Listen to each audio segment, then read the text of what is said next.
दोस्तों, कल हमने एक विषय के बारे में बात की थी, राइट। ये जो ब्रह्मोस मिसाइल गलती से भारत से लॉन्च हो गई और पाकिस्तान जाकर गिरी, तो बाल बाल बच गए, राइट। वरना दोनों देशों के बीच में एक युद्ध जैसी सिचुएशन हो सकती थी। जस्ट इमेजिन कि अगर पाकिस्तान एक मिसाइल जो है वो लॉन्च कर देता भारत की तरफ, और यहाँ पर किसी एरिया में वो मिसाइल गिर जाती, या फिर यहाँ पर अगर वो डिस्ट्रक्शन क्रिएट करती, तो भारत एक और मिसाइल लॉन्च करता और दोनों के बीच में युद्ध जैसी सिचुएशन हो सकती थी, इजंट इट। कल इसके बारे में हमने बात की थी। टाइम्स ऑफ इंडिया में एक एडिटोरियल है जिसमें कुछ इंटरेस्टिंग पॉइंट्स हैं जिसके ऊपर हमें नजर डालनी चाहिए। 1983 की बात है, जब यूएसए और यूएसएसआर के बीच में कोल्ड वॉर चल रहा था। उस टाइम पर सोवियत यूनियन की जो nuclear early warning radar system है, उसमें यह देखा गया कि यूएसए ने एक इंटरकॉन्टिनेंटल बैलिस्टिक मिसाइल यूएसएसआर की तरफ लॉन्च कर दी है। लेकिन अच्छा हुआ कि जो उनके एक ऑफिसर थे, सोवियत ऑफिसर स्टैनिस्लाव पेट्रोव, उन्होंने फाइनली ये पाया कि ये एक माल फंक्शन है उनकी रडार सिस्टम में। डिटेक्शन सिस्टम जो है उसमें कुछ प्रॉब्लम आ गया है, इसकी वजह से ये फॉल्स वार्निंग वो सिस्टम दिखा रही है, और लकीली विश्व युद्ध 3 होते होते बच गया। भारत और पाकिस्तान के बीच में कितने 4 युद्ध हो चुके हैं और बहुत सारे इश्यूज चलते रहते हैं। अनफॉर्चुनेटली ये दोनों देशों के बीच में आज भी कोई रिस्क रिडक्शन प्रोटोकॉल नहीं है, और ये एक बहुत बड़ा चिंता का विषय है। इस चीज पर दोनों देशों को कुछ काम करना चाहिए, वरना यू नेवर नो कि कब दोनों देशों के बीच में ऐसी कोई गलती हो जाए और फिर युद्ध जैसी सिचुएशन जो है वो स्टार्ट हो जाए। तो it is very very important. और ये पॉइंट जो है वो कल हमने डिस्कस नहीं किया था। इनफैक्ट कल के जो एडिटोरियल आर्टिकल्स थे तो उसमें ये पॉइंट नहीं था, लेकिन टाइम्स ऑफ इंडिया के एक आर्टिकल में ये चीज जो है वो कवर हुई है। तो I thought let me quickly share it with you guys. तो let's move on dear friends. आज 15 मार्च 2022 है। मैं हूं Prashant Mamani. Welcome to curiously education. आज हम बात करने वाले हैं न्यू डील के बारे में। कॉन्स्टिट्यूशन क्लाइमेट क्राइसिस, ये चिली नाम का जो देश है उसके साथ जुड़ा हुआ एक टॉपिक है, और एक बहुत ही इंटरेस्टिंग आर्टिकल है दिल्ली हेट स्पीच। एक रिटायर्ड जज ने यह आर्टिकल लिखा है, and then we have MCQ. You can get in touch with me via social media. Do check out my motivational podcast, Curiously Forever. Do subscribe, share, hit the like button and stick your review in the comment section. A New Deal, Times of India का ये article है।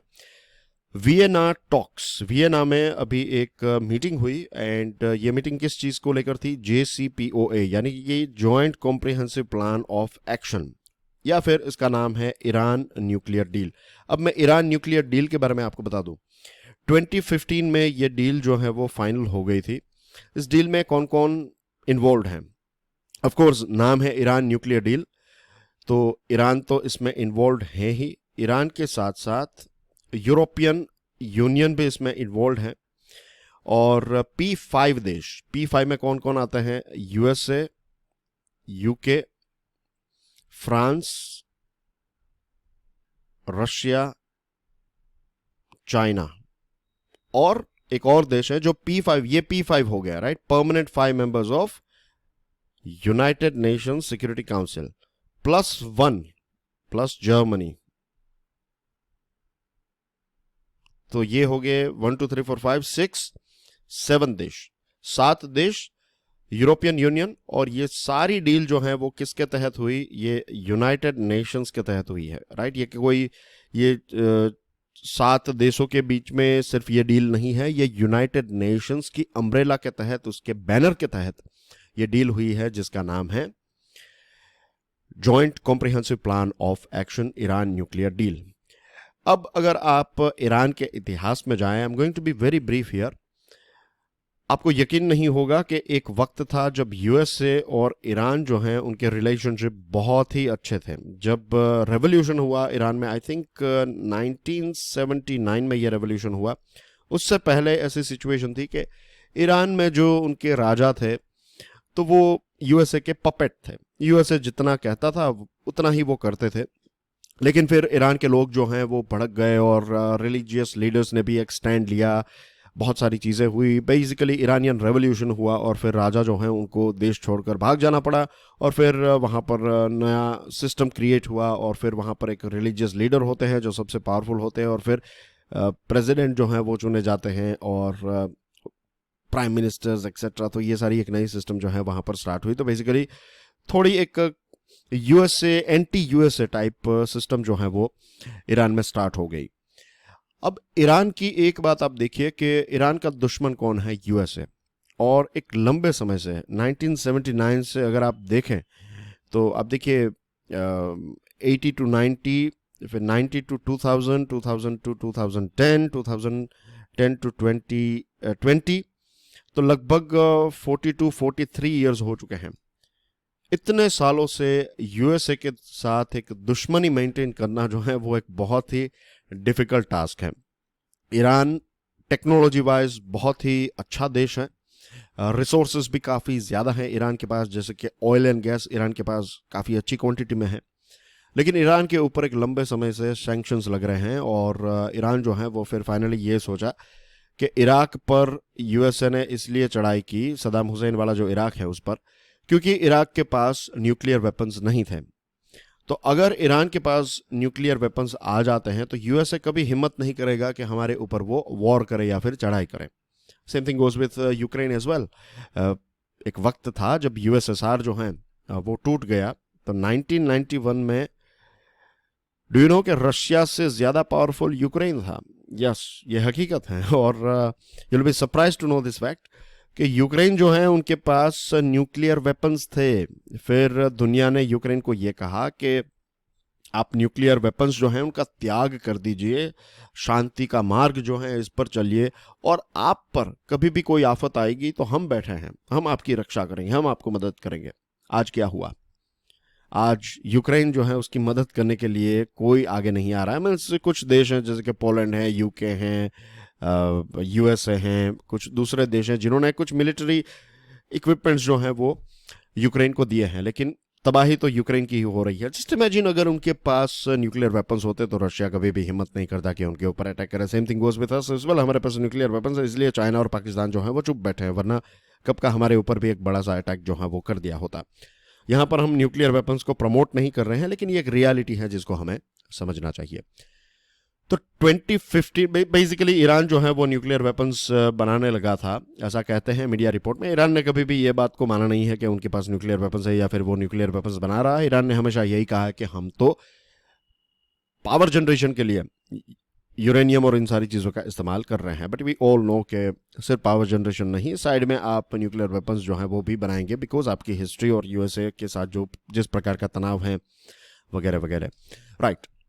अब 2015 में ये जो JCPOA, या फिर यहाँ पर मैं ईरान न्यूक्लियर डील कहूँ या फिर JCPOA कहूँ, सेम चीज़ की बात हो रही है, राइट। दो अलग नाम है, एक ही बात है। तो 2015 में ये ईरान न्यूक्लियर डील जो है वो साइन हो गई, लेकिन फिर मिस्टर ट्रंप यूएसए के प्रेसिडेंट बने और यूनिलैटरली, देखिए इसीलिए मैंने आपको कहा कि यूनाइटेड नेशंस के तहत ये डील हुई थी, बहुत सारे देश इसमें इन्वॉल्व थे, सभी ने इसके पर साइन की थी, लेकिन यूनिलैटरली यानी कि खुद अकेले यूएसए ने इस एग्रीमेंट से अपने आप को बाहर निकाल लिया। मिस्टर ट्रंप का कहना यह था कि ये जो डील है ये बहुत ही बुरी डील है, ये अच्छी डील बिल्कुल नहीं है, वगैरह वगैरह, और वो बाहर निकल गए। यूएसए जो है वो अचानक से इस चीज़ में से निकल गया कि हमें ये डील मंजूर नहीं है, हम इसमें से निकल जाते हैं। अब क्या ईरान कोई इश्यू क्रिएट कर रहा था? देखिए अलग अलग एजेंसीज उस टाइम पर, यूके, यूएसए और जर्मनी ने, यानी कि यूरोपियन यूनियन के 3 बड़े देश, अभी तो यूरोपियन यूनियन का पार्ट यूके नहीं है लेकिन उस टाइम पर था, तो ये 3 देश ही सबसे स्ट्रॉन्ग देश हैं यूरोपियन यूनियन के थे। आज जर्मनी और फ्रांस सबसे स्ट्रॉन्ग है। तो इन 3 देशों ने, यूके, यूएसए और जर्मनी ने यह कहा कि देखिए ईरान जो भी एग्रीमेंट के तहत रूल्स एंड रेगुलेशंस तय किए गए हैं उन सारी चीज़ों को फॉलो करता है। इंटरनेशनल सर्टिफिकेशन भी दिया गया कि ईरान जो है वो सारे टर्म्स एंड कंडीशन को फुल्ली कंप्लायंट है, वो कोई भी मिसबिहेवियर नहीं कर रहा है, गलती से या फिर चुप चुप के कोई चीज़ें नहीं कर रहा है, वो डील को फॉलो कर रहा है, जो कमिटमेंट है उसको फॉलो कर रहा है। अब यूएसए इसमें से निकल गया। जस्ट इमेजिन कि ईरान की क्या सिचुएशन होगी। आपके साथ कोई डील होती है और फिर अचानक से उस डील में एक जो पार्टनर है वो कह देता है, आपके ऊपर इल्ज़ाम लगा देता है, और हकीकत ये होती है कि आपने सारी चीज़ें फॉलो की हैं, तो फिर दूसरी बार वो डील करने के लिए आएंगे तो क्या आप उनका भरोसा करेंगे? ऑफ कोर्स नहीं करेंगे। तो ऐसा ही कुछ ईरान के साथ हुआ। अब ये जो वियना टॉक्स हुई हैं, तो ये वियना टॉक्स इसलिए हो रही है ताकि फिर से इस JCPOA को या फिर ईरान न्यूक्लियर डील को रिवाइव की जा सके, क्योंकि उस टाइम पर ट्रंप थे, अब जो बाइडन आ चुके हैं। जो बाइडन जो है वो वाइस प्रेसिडेंट थे मिस्टर ओबामा के, और ओबामा के टाइम पर ही ये डील हुई थी, तो ओबामा के कार्यकाल की एक बहुत बड़ी सक्सेस डील भी इसको माना जाता है, और थी भी। अब रशिया ने नया स्टैंड लिया है। वियना टॉक्स में रशिया ने यह कहा कि ये जो सैंक्शंस आपने हमारे ऊपर थोप दिए हैं, तो ये सैंक्शंस जो हैं वो ईरान के ऊपर नहीं लगेंगे, यानी कि रशिया और ईरान के बीच में जो ट्रेड डील्स होगी, जो डिफेंस टाइज होगी, इसके ऊपर कोई भी सैंक्शंस आप नहीं लगाएंगे। और स्टेटमेंट ये आ रहा है, यूरोपियन नेगोशिएटर्स जो हैं, UK, USA, UK, France and Germany का कहना यह है कि एक बहुत ही अच्छी डील अभी टेबल पर है, और होपफुली ये डील जो है वो फिर से रिवाइव हो जाएगी, तो सारी चीज़ें सॉर्ट आउट हो जाएगी। न्यूक्लियर वेपन्स जो है वो ईरान नहीं बनाएगा, और जो एक्स्ट्रा यूरेनियम और सारी चीज़ें की हैं उनको धीरे धीरे करके उस देश से हटाया जाएगा। Russia, which has been slapped with a barrage of sanctions by the United States and its allies over Ukraine invasion, seeks written guarantees that those curbs would not in any way harm its ties with Iran. Russia ने return guarantee मांगी है कि आप मेरे और Iran के बीच में जो एक रिलेशन है, इस पर किसी भी प्रकार का इश्यू नहीं होगा, इसमें किसी भी प्रकार का डैमेज क्रिएट नहीं होगा, ये चीज़ आप लिख कर दीजिए, ऐसा रशिया ने कहा है। अब यूएसए जो है उसका कहना यह है कि ईरान जो है उसने यूरेनियम को एनरिच करना स्टार्ट कर दिया है, लेकिन हकीकत यह भी है कि क्योंकि ईरान के साथ ये चीज़ हुई, तो ईरान में भी, ईरान के लोगों ने भी इसका विरोध किया और कहा कि देखिए, हम यूएसए पर भरोसा करते हैं, पूरी दुनिया ये कहती है कि आप ईरानियन पर भरोसा नहीं कर सकते, लेकिन देखिए यूएसए जो है वो डील साइन करने के बाद भी उसने एक यू टर्न ले लिया। तो अब हमें ऐसे देशों के ऊपर रिलाई नहीं होना चाहिए, ये सारे देश जो हैं वो एक ही टीम के हैं, तो हम खुद की रक्षा करें, हमारी सिक्योरिटी को ध्यान में रखते हुए let's move on to enriching uranium. तो वही चीज़ ईरान ने की।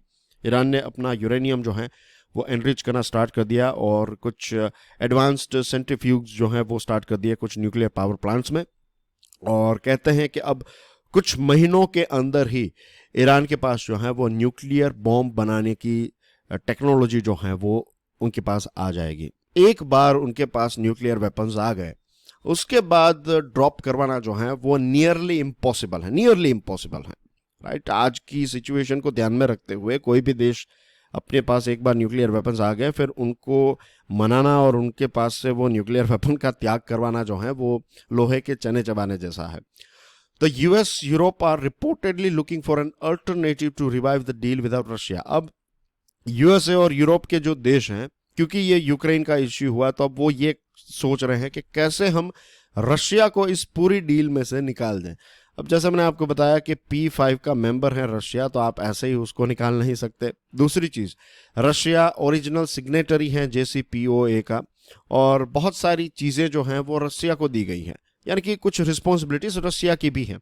जैसे कि एग्रीमेंट के तहत ऐसा है कि जो एक्सेस एनरिच्ड यूरेनियम है तो उसका क्या होगा, तो उसका कंट्रोल जो है वो रशिया लेगा, और तेहरान की, यानी कि ईरान की जो Fordow nuclear power plant facility है, तो इस फैसिलिटी को एक रिसर्च फैसिलिटी में कन्वर्ट करने की रिस्पॉन्सिबिलिटी जो है वो रशिया को सौंपी गई है।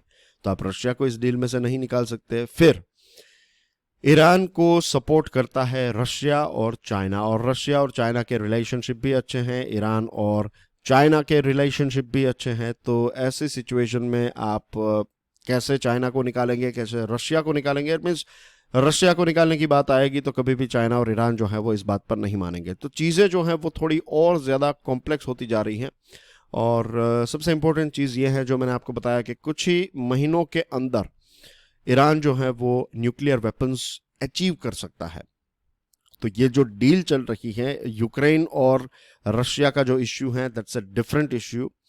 ये जो ईरान न्यूक्लियर डील है, इस डील के ऊपर फोकस करते हुए, दूसरे इश्यूज को साइड में रखते हुए, अभी ये सारे देशों को इस डील पर ज़्यादा फोकस करना चाहिए। एक दूसरे को रन आउट करने की कोशिश करेंगे तो डील जो है वो डिले होगी, और अगर डिले हुआ तो ईरान के पास न्यूक्लियर वेपन्स आ जाएंगे और फिर इश्यूज जो हैं वो बहुत ज़्यादा बढ़ सकते हैं।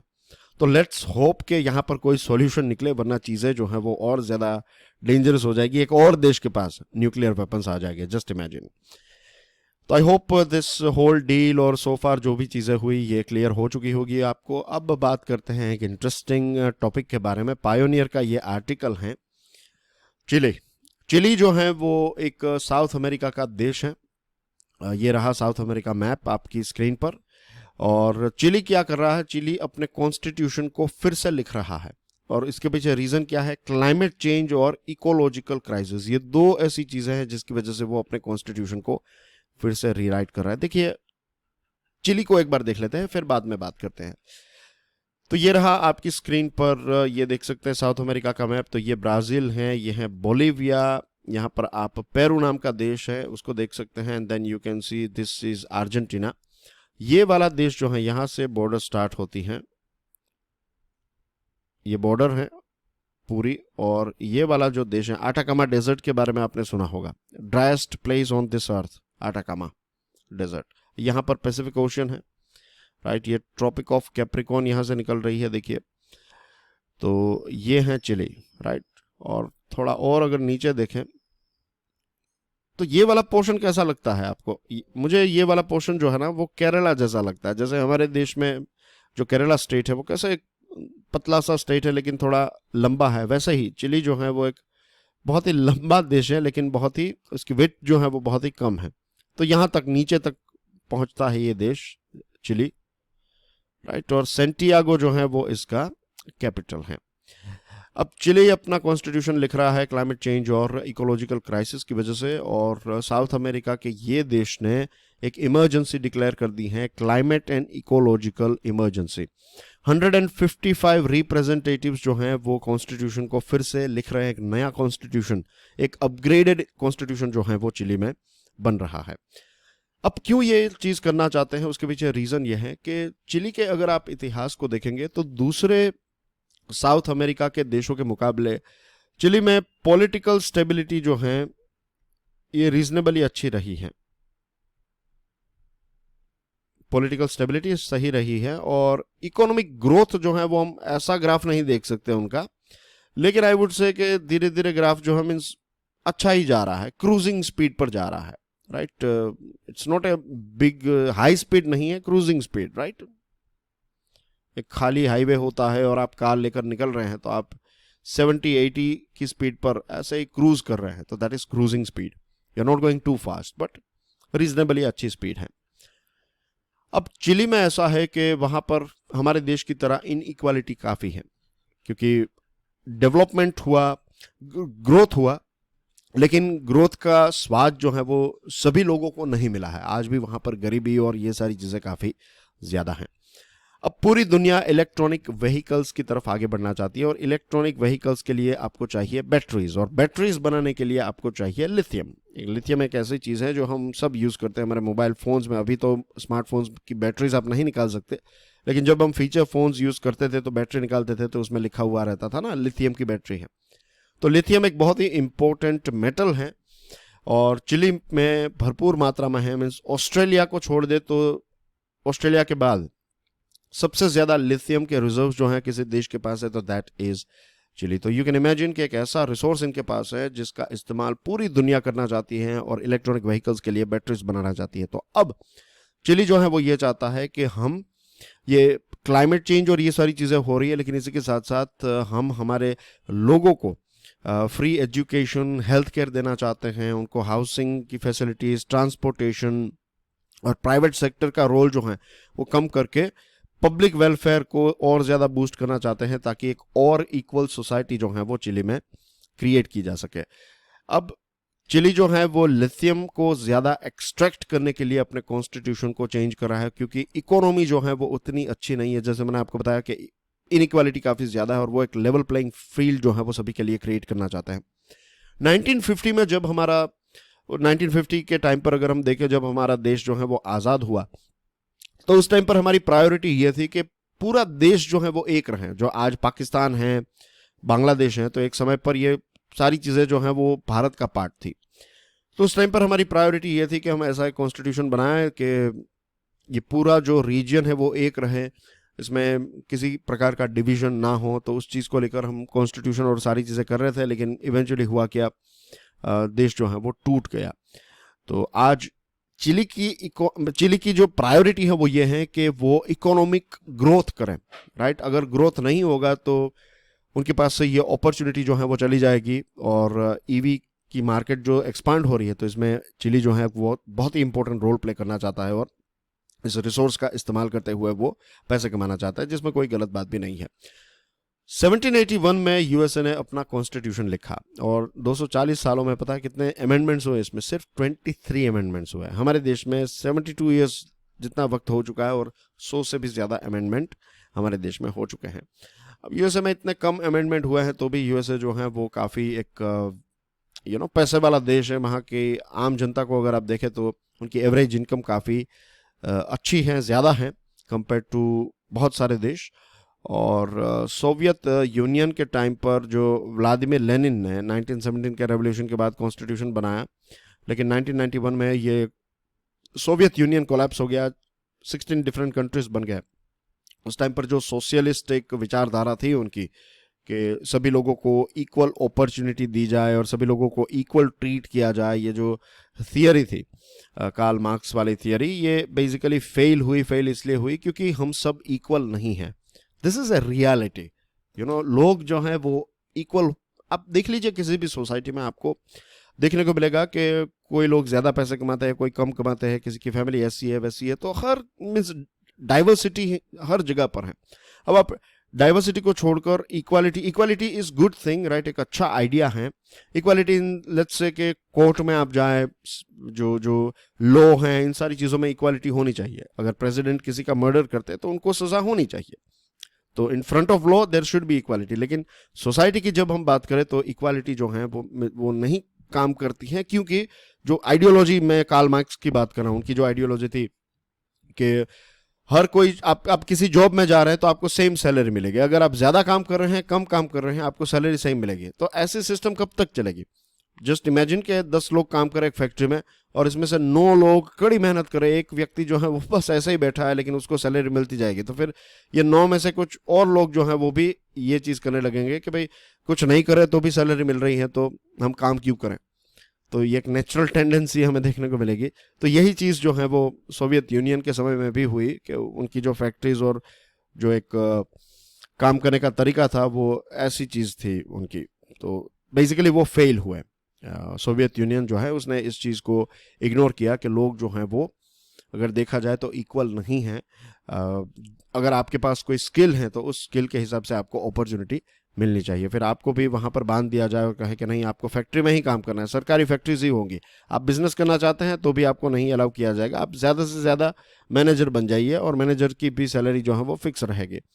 तो ऐसा तो नहीं चलेगा। इट्स लाइक एप्पल और ऑरेंज की सेम प्राइस करने की बात है। तो ये सिस्टम फेल हुई। अब देखते हैं कि चिली जो है वो कॉन्स्टिट्यूशन में चेंजेस करके इकोनॉमिकल बूस्ट अचीव करना चाहता है, ज़्यादा लिथियम निकालना चाहता है, और क्लाइमेट चेंज को फाइट करने की बात है कि अगर ईवीज़ का ज़्यादा इस्तेमाल होगा तो एक प्रकार से क्लाइमेट चेंज को फाइट किया जा सकता है। तो देखते हैं कि इसमें ये कितना सक्सेसफुल होता है। एक इंटरेस्टिंग चीज़ आई होप आपको लगी होगी कि एक देश जो है वो क्लाइमेट चेंज को लेकर अपना कॉन्स्टिट्यूशन चेंज कर रहा है।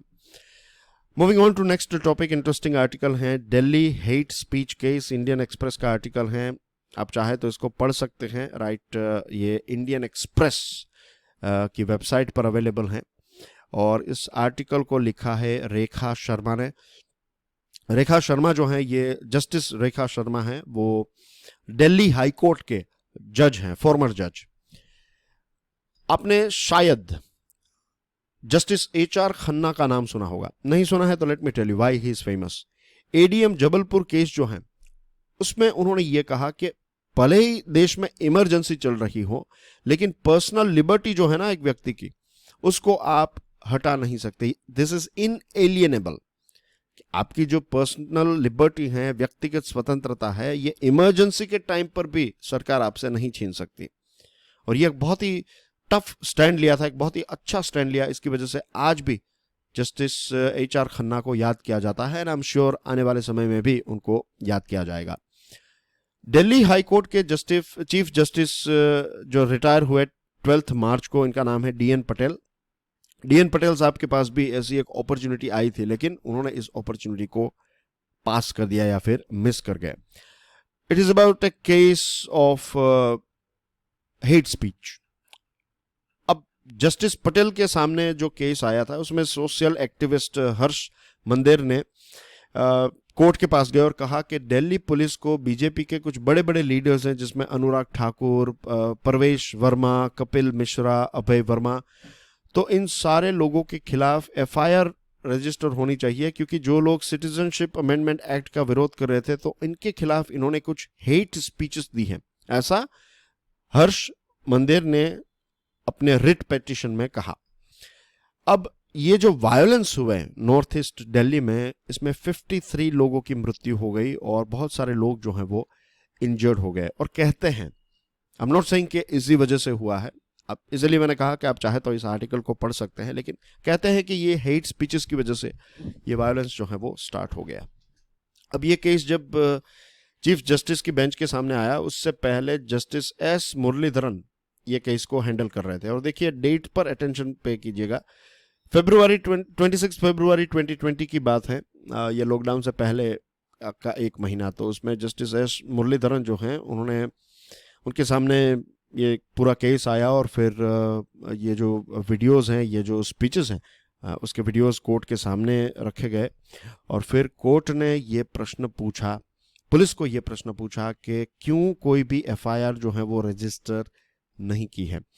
बदले में गवर्नमेंट ऑफ इंडिया के रिप्रेजेंटेटिव यानी कि उनके वकील जो हैं, सॉलिसिटर जनरल आए। अटॉर्नी जनरल होते हैं और एक सॉलिसिटर जनरल होते हैं। तो सॉलिसिटर जनरल जो है उन्होंने ये कहा कि अभी वक्त नहीं है, ये राइट टाइम नहीं है कि हम FIR को दर्ज करें। अब हेट स्पीच और ये सारी चीजें जो हैं वो सेक्शन 153A और 153AB के तहत IPC जो है इंडियन पिनल कोड के तहत आती हैं। और इसमें अगर पुलिस को लगता है ऐसा कुछ हुआ है तो फिर आपको वेट नहीं करना है। आप FIR, इट्स नॉट लाइक कि आपने जजमेंट दे दिया कि आपने कहा है। FIR is first information report कि ऐसी कोई चीज सामने आई है, फिर उसके ऊपर इन्वेस्टिगेशन होगी।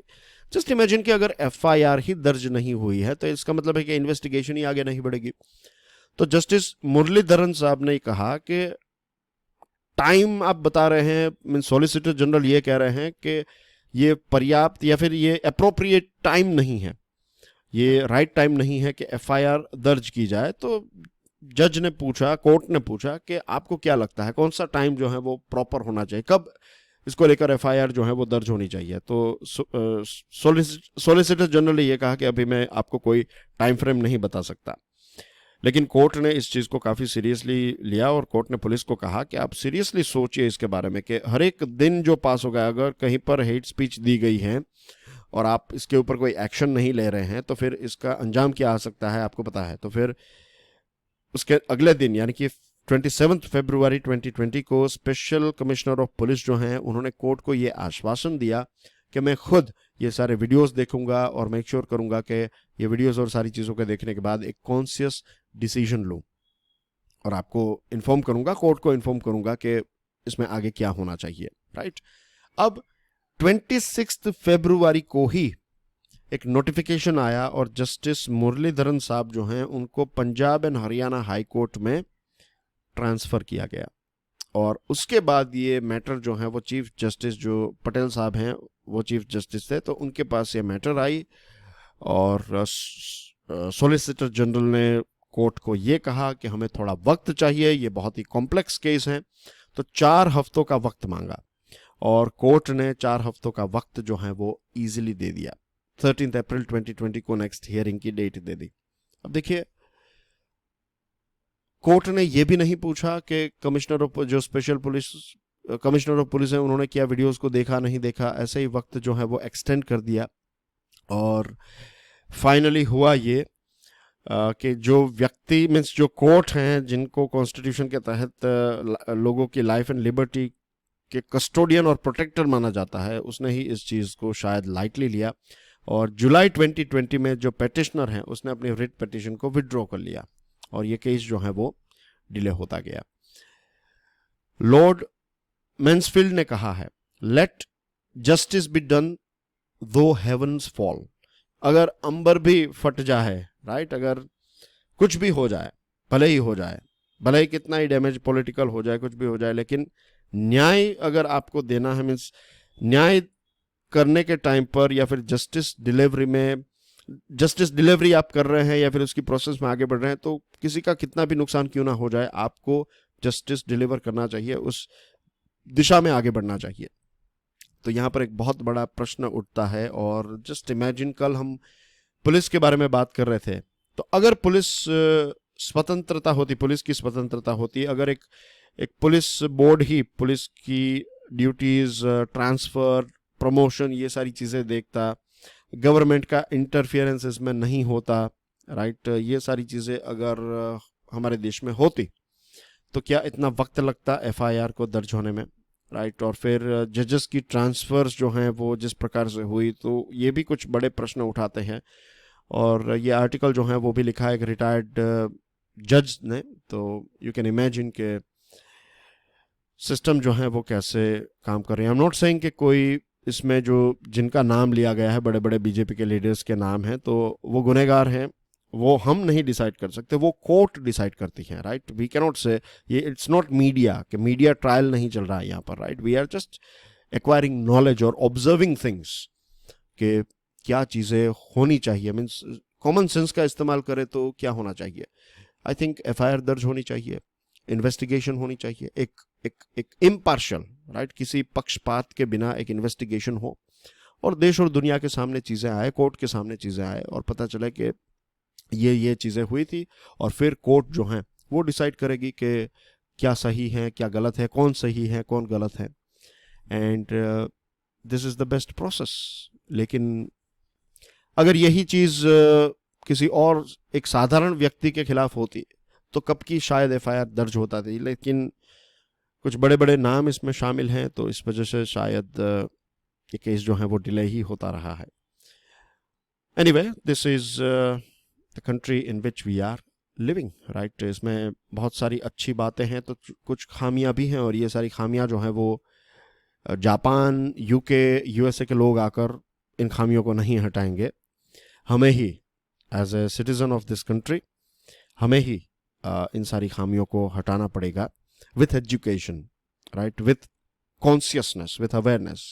हम जितने एजुकेटेड अपने आप को करेंगे, अपग्रेडेड और अपडेटेड रखेंगे, और इसी अपग्रेडेशन और एजुकेशन की प्रोसेस में दूसरे लोगों को भी अपग्रेड और एजुकेटेड करते जाएंगे, तो धीरे धीरे शायद हम हो ना हो, राइट, लेकिन 50 सालों के बाद, 40 सालों के बाद एक बदलाव जो है वो आएगा। भगत सिंह जब आज़ादी की लड़ाई लड़ रहे थे तो ऐसा नहीं था कि वो खुद की, मीन्स ऐसा नहीं था कि उनको आज़ादी में जीना था इसीलिए, ऑफकोर्स उनको भी जीना था, लेकिन वो जानते थे कि आज मैं लड़ूंगा तो आने वाली जो पीढ़ी है, मैं जी सकूं ना जी सकूं आज़ादी के देश में, लेकिन नेक्स्ट जनरेशन है वो तो आज़ाद देश में पैदा होगी और वो आज़ाद देश में ही फलेगी फूलेगी। तो ये जो पूरी प्रोसेस है ना, ये प्रोसेस को हम सभी आगे बढ़ा सकते हैं, इज़न्ट इट? क्या सोचते हैं आप इसके बारे में? कल जो प्रश्न पूछा था उसका आंसर है एंड्योरेंस, और आज का नया प्रश्न है कि यूरोपियन कमीशन के प्रेसिडेंट कौन है। Do check out my motivational podcast, please do subscribe to my channels and share the lecture with other people. Hit the like button and stick your answer as well as review in the comment section. आपको ये video कैसा लगा उसका review जो है वो आप comment section में ड्रॉप कर सकते हैं। अगर आप नए स्टूडेंट हैं then please do let me know. And that's everything from my side. I'll see you soon with some more interesting videos. Till then, enjoy your studies. God bless you all. Jai Hind.